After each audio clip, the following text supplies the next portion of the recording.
औरतों को क्यों छेद में से झांक के देखता है? मैं तो सिर्फ ये देख रहा था कि वो लड़की है कि नहीं।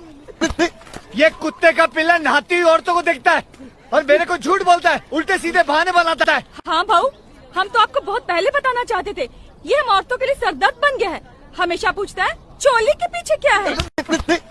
चोली के पीछे तेरी दादी माँ है।